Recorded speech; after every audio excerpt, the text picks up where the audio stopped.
Most people watching a college golf leaderboard have no idea what the week behind those scores actually looked like. The travel, the preparation, the routine, the grind of 3 competitive rounds back to back, none of it shows up in a number. This is what a college golf tournament week actually looks like from the inside, day by day. How travel day goes depends entirely on when the tournament is. If you're traveling early, which happens more often than people expect, the day starts with an early alarm, getting to the airport and flying to wherever the tournament is being held.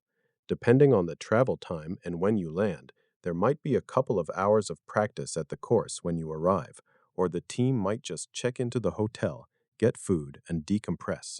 Some coaches will organize an activity, go watch a local sports event, do something together as a group to take everyone's mind off golf for a few hours. Others keep it low key. Either way, the goal of travel day isn't golf. It's arriving in decent shape, mentally and physically, for what comes next. If you're not traveling until the day before competition starts, travel day is just logistics. Get to the hotel, get settled, get ready for the following morning. Practice round day has a structure to it that most people wouldn't expect.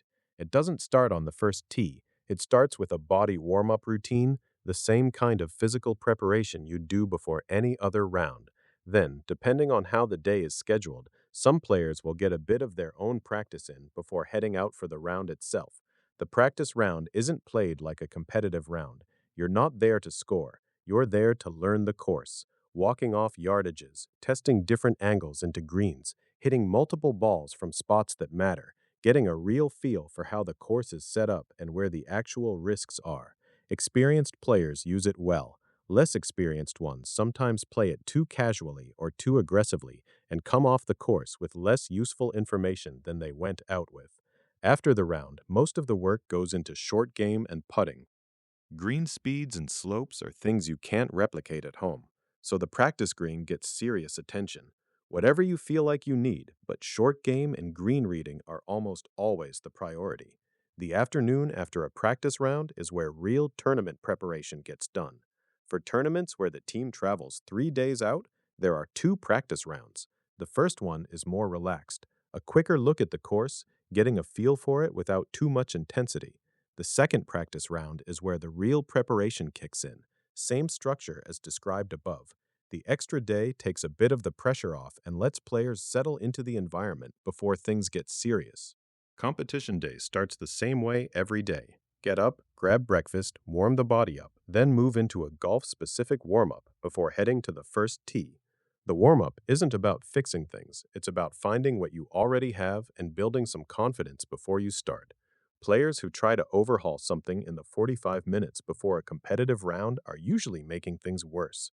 After round 1, practice can be anywhere from 20 minutes to 2 hours, depending on how the round went and how people feel. Some players need to work through something that clearly wasn't working. Others just want to hit a few balls to stay sharp and get off the range quickly. There's no fixed answer. It depends on the player, the coach, and what the round actually produced. Then it's back to the hotel, time to decompress, get dinner together as a team, and start preparing mentally for round 2. After dinner, there's usually a team meeting, coaches going through the day, talking through what needs to change, and often going over the pin positions for the next day, so everyone goes to bed with a clear game plan rather than figuring it out on the first tee. Round 2 runs almost identically to round 1 in terms of structure. Same morning routine: breakfast, body warm-up, golf warm-up, compete. Same post-round approach: practice for however long makes sense, go back to the hotel, chill, get dinner, team talk, pin positions for the next day. What's different is the mental weight. By round 2, the leaderboard is real. Players know where they stand individually and where the team sits.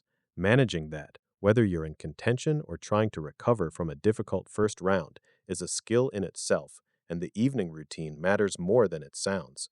The players who handle the overnight between rounds the best are usually the ones who've learned to process a round honestly, set it down, and genuinely switch off rather than replaying shots until midnight.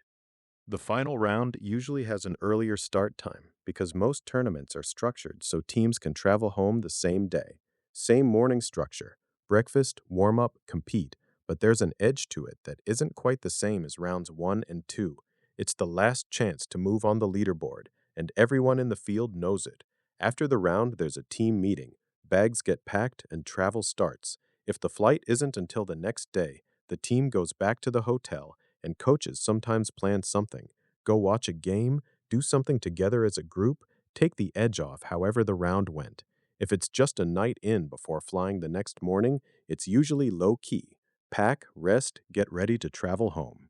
A college golf tournament week is 3 competitive rounds, but it's 4 or 5 days of preparation, travel, routine, and mental management that most people never see. The scoreboard at the end is the visible part. Everything described here is what it actually cost to get there.